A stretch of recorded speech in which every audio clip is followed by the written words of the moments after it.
Breaker 19, this here's a rubber duck. You got a copy on me, Love Machine? 10-4 pig pen, for sure. By golly, it's clean, clear to Taco Town. Yeah, we definitely got us the front door, good buddy. Mercy sakes alive, looks like we got us a convoy.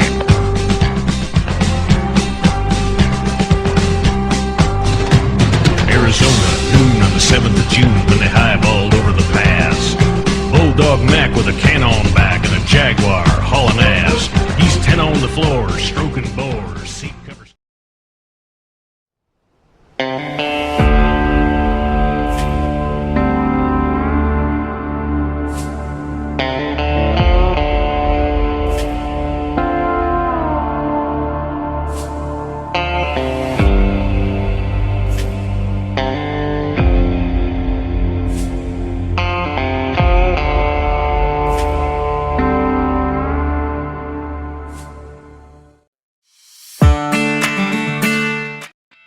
Citizens Band Radio, CB radio, was first introduced into the United Kingdom around 1968. Early use was known mainly around the international shipping ports in the UK, particularly Liverpool, London, and Southampton. As Citizens Band Radio had been advertised in the US since before 1962, it is possible that a number of these radios were brought into the UK and used illegally. CB radio in America was mostly used by long-haul truck drivers for everything from relaying information regarding road conditions, the location of speed traps, and other travel information. Well, you got the turkey cat back here. I'm southbound on this old 522. I'm going down around that Winchester, Virginia. Go ahead. I'm 10-4, about halfway to Watergate City. Well, we're going to keep on trucking towards that 7-6. No, mercy sakes, too bad it's not a clear day. We can take a little advantage of the lack of smokies. I want to talk to the Smoky. Go ahead. 10-4, you got the big gorilla. Come on, I got a copy on you. Yeah, are you a southbound Smokey the Bear? Go ahead. Well, I got to get out here and work a few of these little speeders first. I'll get a cup with you a little later on. I'm 10-4. You have a mighty fine day. Bye-bye. Okay, good buddy, you got the big gorilla, though, Slidell Smokey. He's going to back him on down. We want to help you check it on through the night. KWQ 1082 clear. Charlie Douglas Road, gang. In many areas of the US, CB radio was also used on larger farms for communication between machinery operators. Channel 19 is the most commonly used channel by truck drivers on highways, to the point that some radios even have a dedicated button to bring up Channel 19 instantly.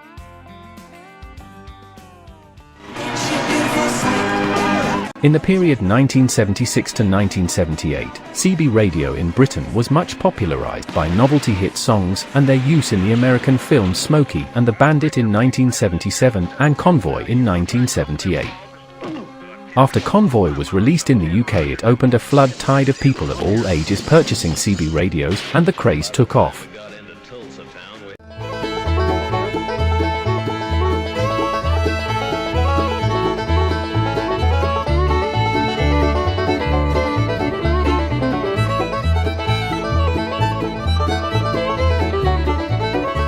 Yeah, we definitely got us the front door, good buddy. Mercy sakes alive, looks like we got us a convoy.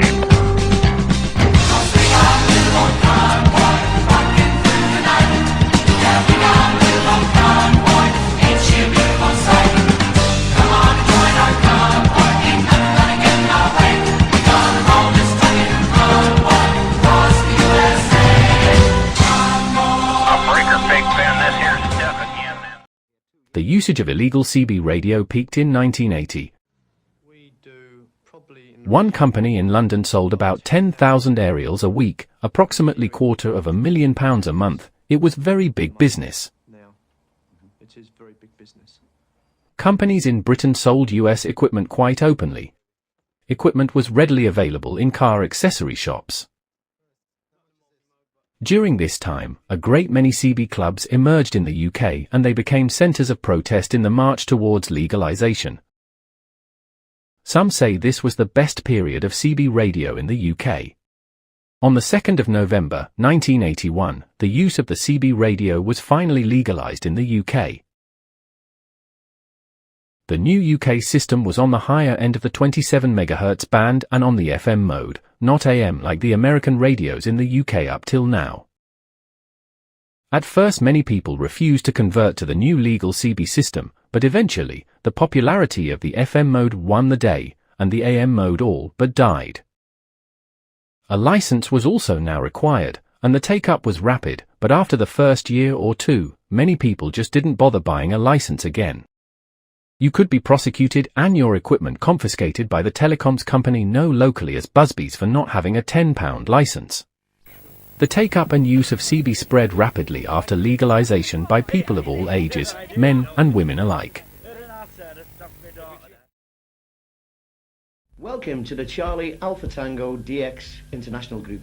Today, CB radio was the first type of social media, 15 or more years before the internet arrived. It is considered to be Britain's first social media revolution. Welcome, mate. Thanks very much for taking up there. A way to meet new people, make new friends, but as a result, many romantic relationships blossomed. In a lot of cases, marriage and kids followed.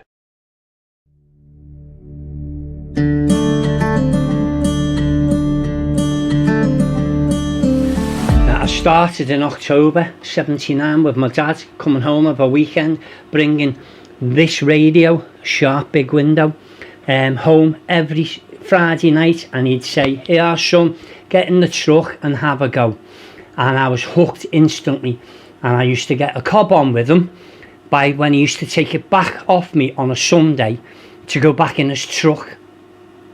But not unbeknown to me, I got it given to me in the December of '79 for a Christmas present, and I've been hooked on it since, and I've owned the radio since then.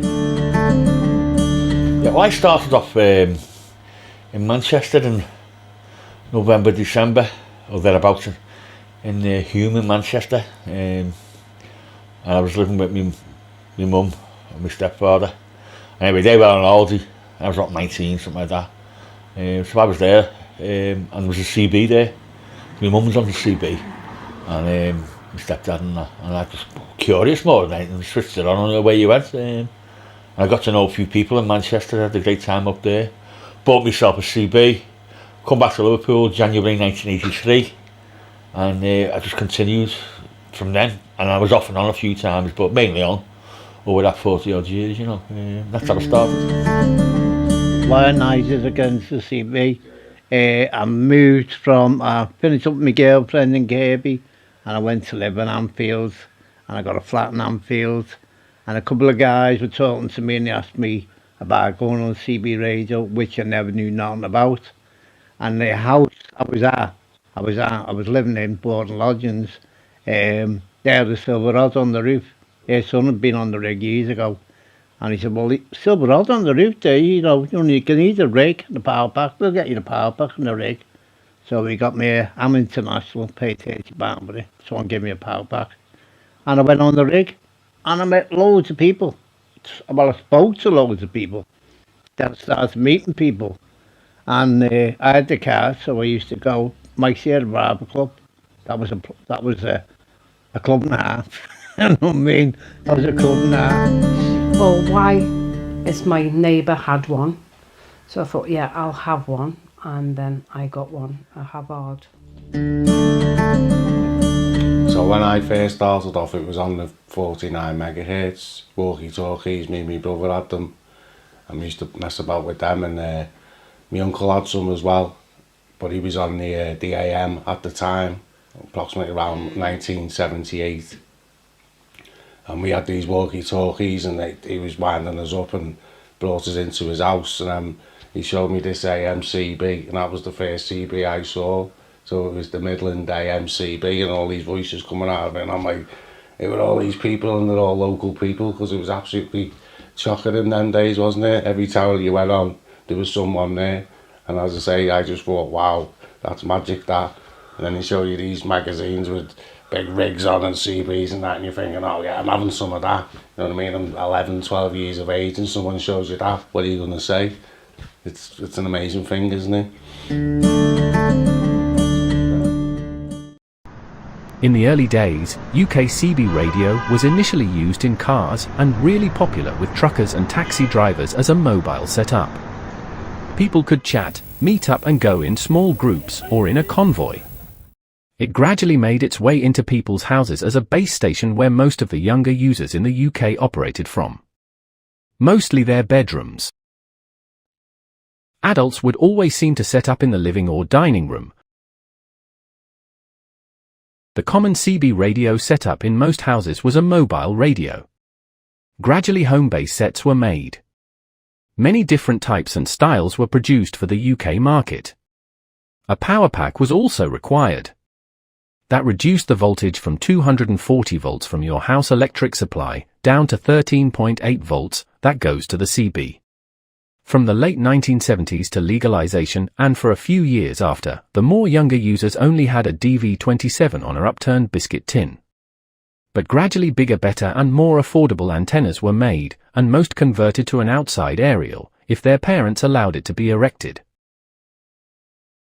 Walking along any street in the UK in the 1980s and 90s, CB users' houses, or 20s, could be identified by the sight of the CB antenna, aerial or twig. In some cases 3 or 4 to a street with many different types, shapes and sizes. These could be bought from a local CB shop. Most cities had at least 1 or 2 CB shops at its peak. Hey, for sure, that's a big town for. The unique CB lingo originated from the US back in the 1970s. It was adapted by local CB users in each town or city to identify places and landmarks so as not to be obvious to outsiders and the authorities while it was illegal. After legalization, the lingo was deemed unnecessary and it gradually faded away. The only thing that remained was the CB handle or nickname.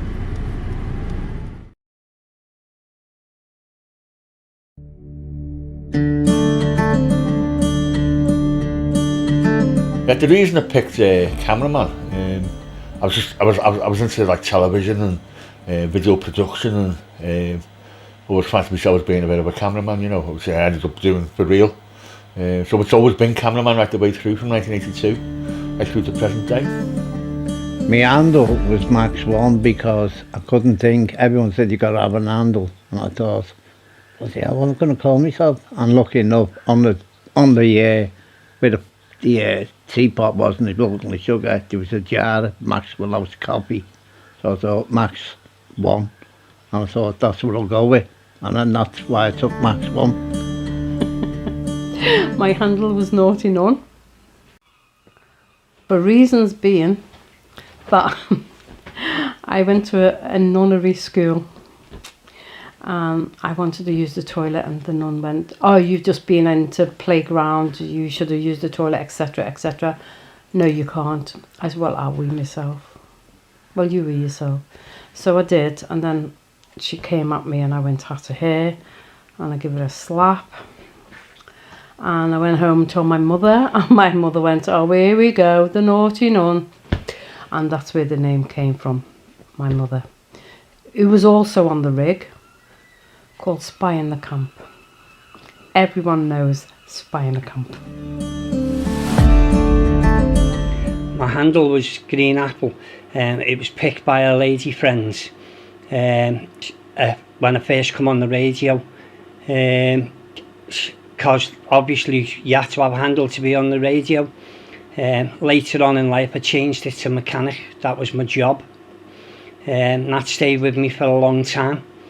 And only recently it's changed again due to I've had a transplant and it's now called Frankenstein due to I've had a transplant. Well, my first handle was Silver Sleeper because I got that much stick because in the day when we were all punks we got our ears pierced, and when you went into school the teacher would be like, take that earring out or I'll give you a kiss, so I got that much stick for it. So yeah, I called myself Silver Sleeper. And then later on, when the FM came out, to change it to Levitation after a band called Hawkwind, who I followed for many years. In the early 1980s, CB was so popular, it found its way into various television programs. Terry and June, which was a largely middle-class sitcom popular at the time, featured a CB radio in one of its storylines. Terry chats to people from his house, but also from his car back to June at home.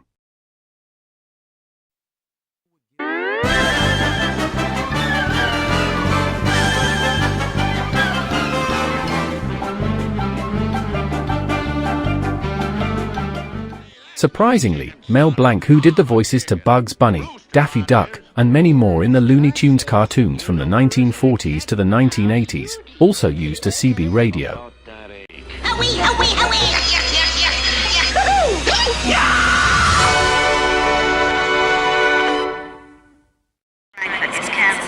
Do you know me? I gave Bugs Bunny and Daffy Duck their voices, but no one knows me. It's despicable. So now I travel with the American Express card. He bought a CB radio, and he'd do shtick on the CB. He loved to talk to people, to communicate, to do the voices. His handle was Bugs Bunny on the CB radio. And say, Bugs, you know, little kids would get on, how are you, it's my birthday, and Bugs would sing to him. And this is after he had done the cartoons or been in the studio and everything. He'd sit at the CB radio for a couple hours, an hour, from 5 to 6 before dinner, and talk to the kids. He just loved to do it. That's all, folks. But that cotton nigga was walking around in my radio. Hello, dream crushing black man. I'm gonna wave till we get out the way. I've been saying I was gonna go, but this time I'm gonna let it go. No doubt about it. Good morning to you. Hope all is well. Dream crushing black man. After legalization, the original AM frequencies along with single sideband SSB was still illegal in the UK. Single sideband SSB is often used to speak to other people in different countries when atmospheric conditions allowed. Vast distances could be achieved, including the other side of the world. 20 miles north of Lake Village on Highway 65, Roger. QSL cards were exchanged and could be exchanged locally as well as abroad, via post, through your CB club, or by using a personal PO box. This was in order to confirm in writing the conversation or contact with each other.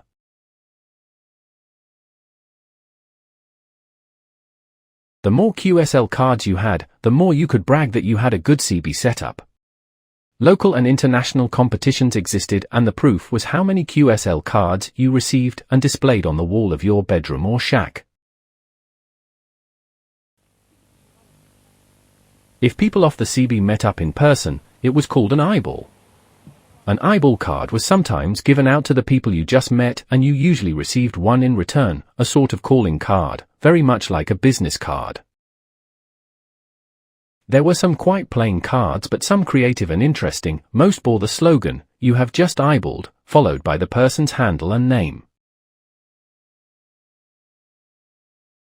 Lifelong friends were formed, some now spanning almost 50 years. As more people got into the CB radio, there was increasingly more personal friendships formed. Many CB clubs in the UK were formed by like-minded people. They could meet each other on a regular basis or new people for the first time. Some were just for social gatherings, some were more of a night out with discos, karaoke, etc. Male and females used the CB for many different reasons. Lads would often travel round in cars, going mobile, arranging eyeballs with the female breakers.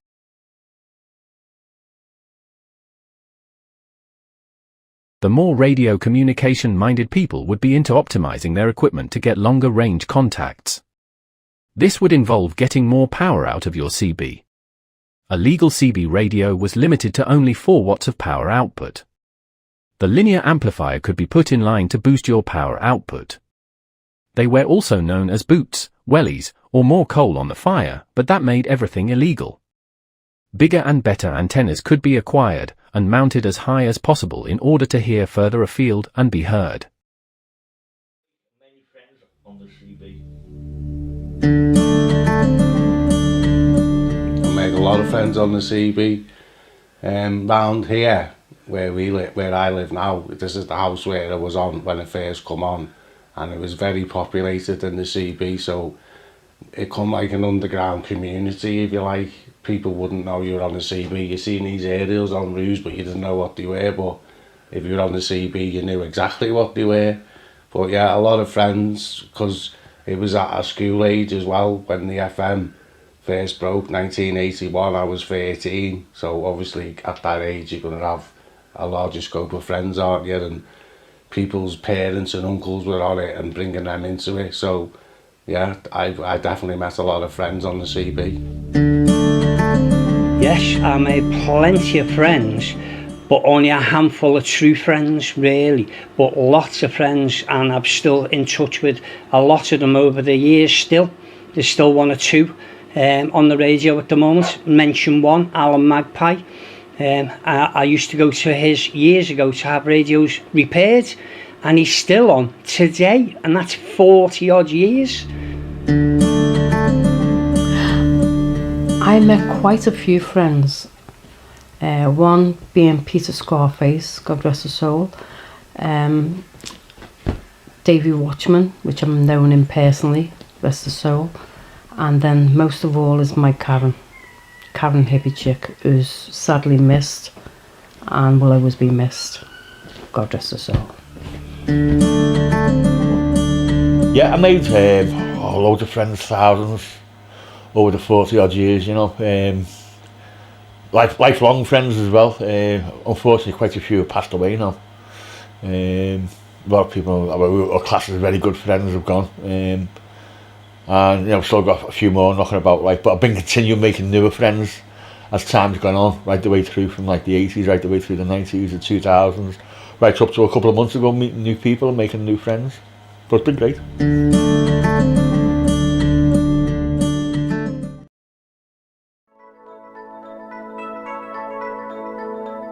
Love on the air, I keep transmitting, but reception is hazy. I don't get an answer. Because of the popularity of CB radio between male and female users, inevitably romantic relationships formed. Getting to know somebody either from just chatting on the CB, or the various CB clubs and events, plus the high numbers of teenagers, and people in their early 20s, short and long-term relationships blossomed. Many of these relationships resulted in marriage and children, some still going strong today.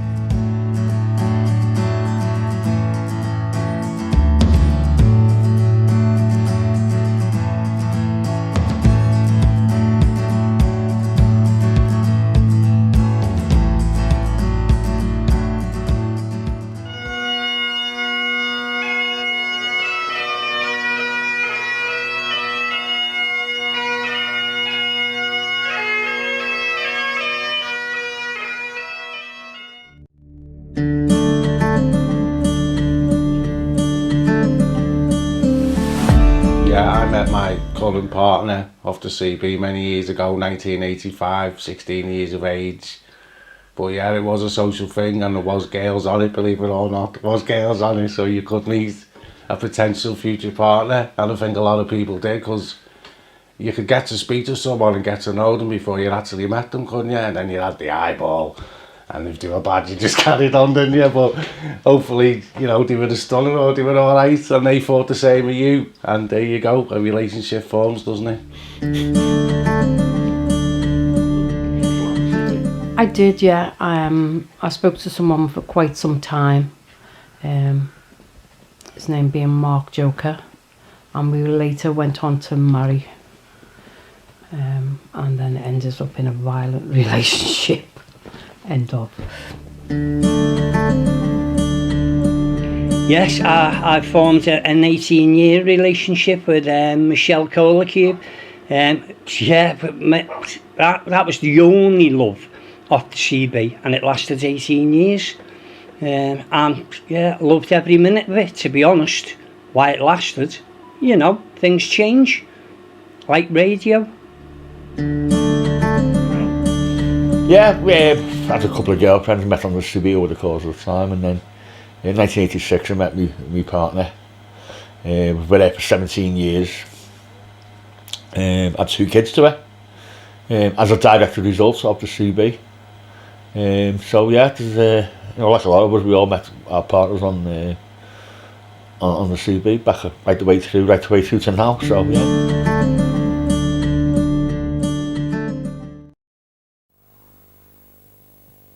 Even before legalization, CB users would come together individually or via the clubs to support good causes, even charity events.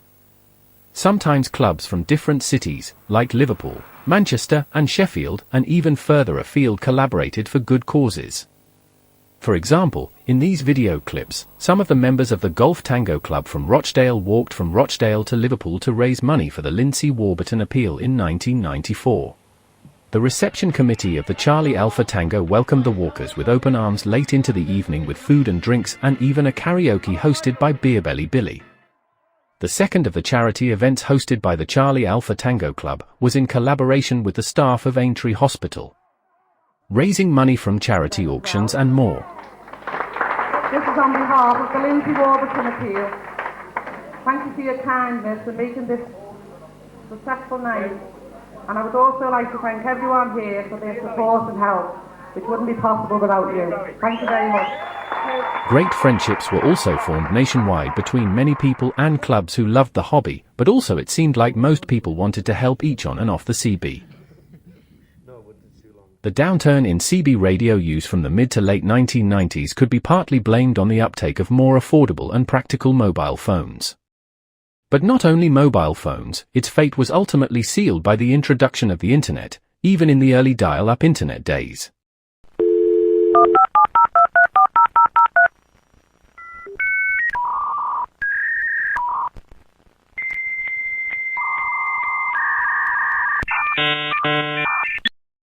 Further reduction in the use of CB radio was around 2002 when the Amateur Radio Foundation license was introduced. People who had a real interest in radio transmissions took advantage of the change to amateur radio licensing. And some people then defected to amateur radio away from the CB. Sitting an exam was required after gaining an acceptable minimum level of skill and experience. The exam is very straightforward and consists of 26 multiple-choice questions, which you have 60 minutes to answer. The foundation license is recognized by the UK communications regulator Ofcom. This entitles you to have a unique identifier called a call sign, which is used to identify you when you're transmitting. Amateur radio is a more serious hobby than CB radio. The users are usually more technically minded. The radios themselves are more advanced than CB radios, although still a social form of radio communications, it's more about performance and technical capabilities. Hancock. Amateur radio, or ham radio, was featured on Hancock's Half Hour, the BBC TV programme broadcast in June 1961. Ah, you little beauties. We'll soon have the watts throbbing through you, and your filaments glowing red hot, carrying the thoughts and words of mankind to the four corners of the world.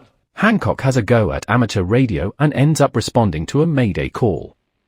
His attempts to deal with the emergency are thwarted at every step. But he does have friends and contacts from all over the world. This is GLK London transmitting on the shortwave band on 10.4 meters at a frequency of 250 megacycles per second. This is GLK London calling HB24D Tokyo. Come in, Tokyo. Hello, HB24D Tokyo. Yoki! Operators are encouraged to experiment with their radio equipment, building antennas, projects, and even the radios themselves, unlike users in the other personal radio services. The next stage is the intermediate license. The advantages of stepping up to the intermediate license include an increase in permitted operating power, repeater beacon possibilities, and access to the high-tech frequencies in the microwave bands. If you so wished, eventually you could go for the full license. The full license is a technical exam that has to be passed and requires serious study for success, so you must also be prepared to invest a good amount of time and effort in your studies. Even in these times, there was still a lot of users of CB radio, but the trend was declining year on year as the internet and mobile phones gradually took over.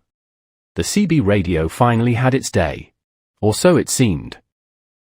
By the 2000s, although numbers were down on previous years, there were still some people clinging on to the CB. Mostly people into talking internationally, plus people still wanting to hold on to the old ways of communicating. In December 2006, CB radio in the UK was deregulated by the regulatory body Ofcom, and CB radio in the UK became licence-free. Licence-free CB brought a rise in popularity again from December 2006. CB radio now joins PMR, LPD, and SRD 860 under the category of licence-free personal communications. Obviously these days, 2024, there isn't as many people on the CB radio as previous years. But surprisingly, there is still quite a few people still using it, mainly in big cities, but also still popular with farmers and off-roaders. The old-school CBers are still about and regularly use CB radio. They are still making new friends from various areas. Usage in big towns and cities is still quite common, probably as a result of people of a certain age who were teenagers in the late 1970s and 80s, trying to recapture their youth. But also possibly they have been married, had kids, and now have either divorced or the kids have grown up and left home. And plus the few that just didn't go off air. With the reduction of CB users, friendship circles have widened to other cities, counties, and even countries. Great friendships still blossom and stand the test of time. Lifelong friendships are still being formed between the older users, but also the people that are new to the hobby. The social aspect remains king, even away from the CB, people still interact on a day-to-day basis.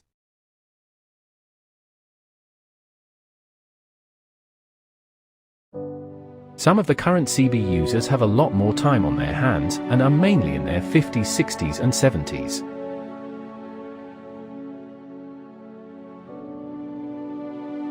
Unfortunately, due to a number of factors, age and ill health, many CB users from the 1970s, 80s and 90s have now passed away.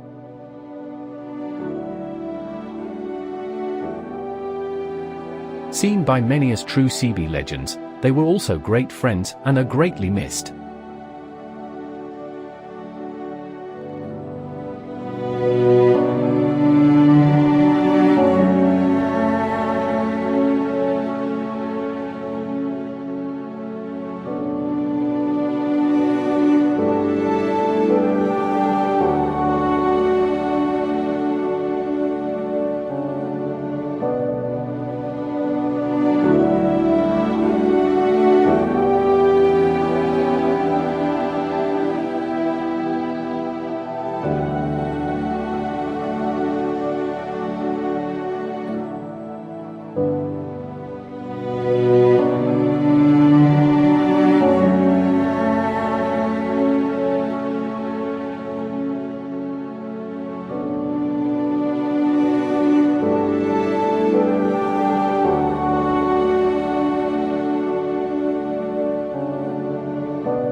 Unfortunately for me to come back on, it was because I got terminally ill.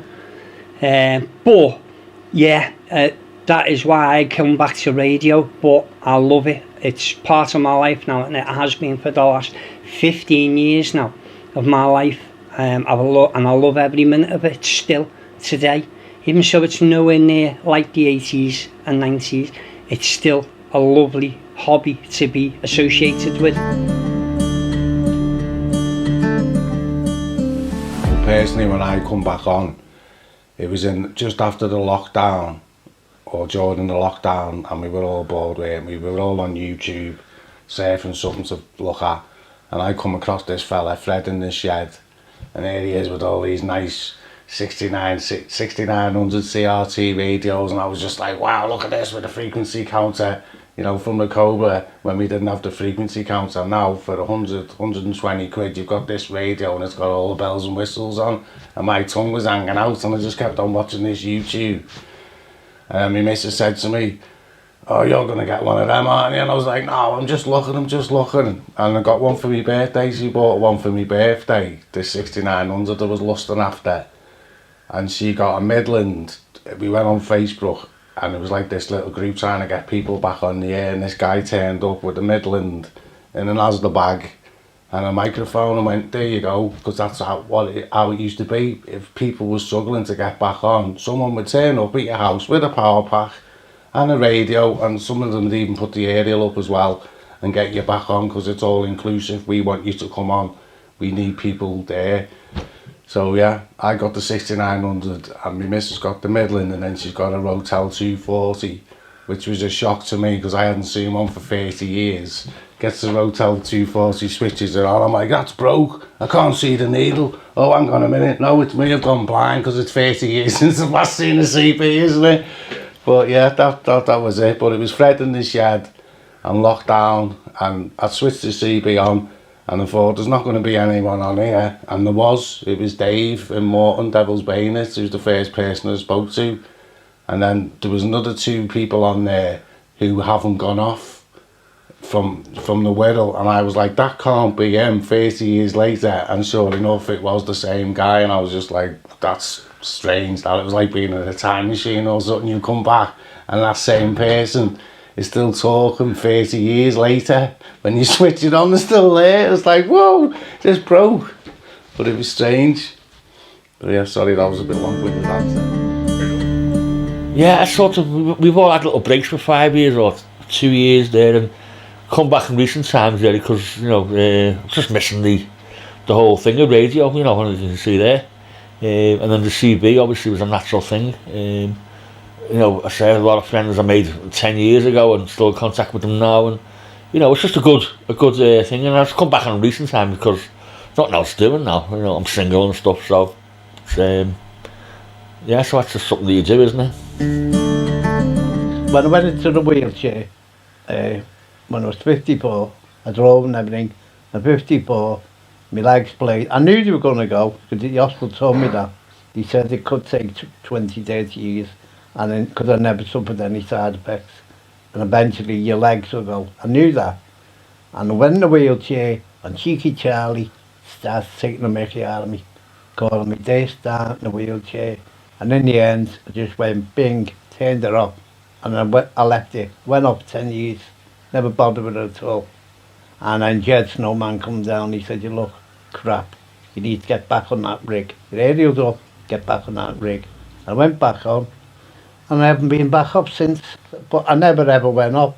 The rig was always there, and it was always on, even though I'd gone off the rig, because Dana said, that's your life, that's your lifeline. If you're not using it, if you don't want nothing to do with it, just leave it on.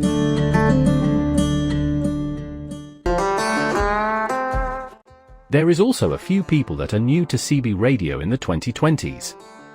Even though we now have the internet, mobile phones, and lots of various ways to communicate on the numerous social media platforms, young people in some cases are now finding that radio communications can be interactive, interesting, and a great way to meet new people rather than being stuck behind PC screens or mobile devices.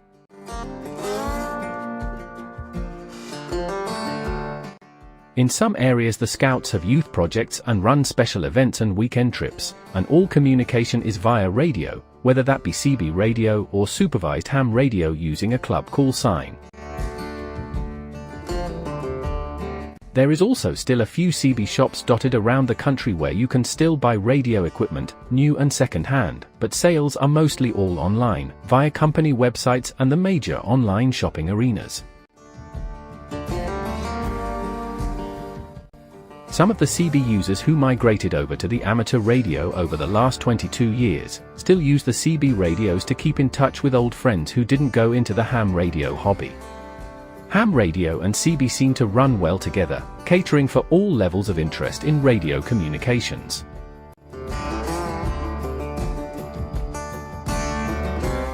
There always will be a strong sense of community amongst CB users going back over 50 years. It is now hoped more of the younger generation discover the CB and amateur radio in the future and keep the hobbies alive for future generations to come.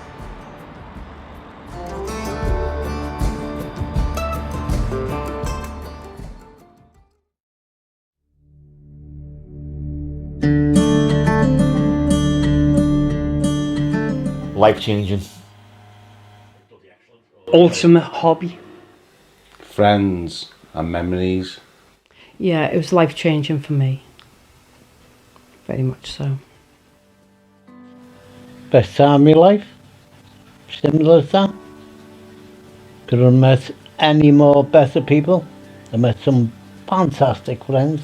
Met thousands of people that I can't remember now. But the best time of my life, that's all I can say.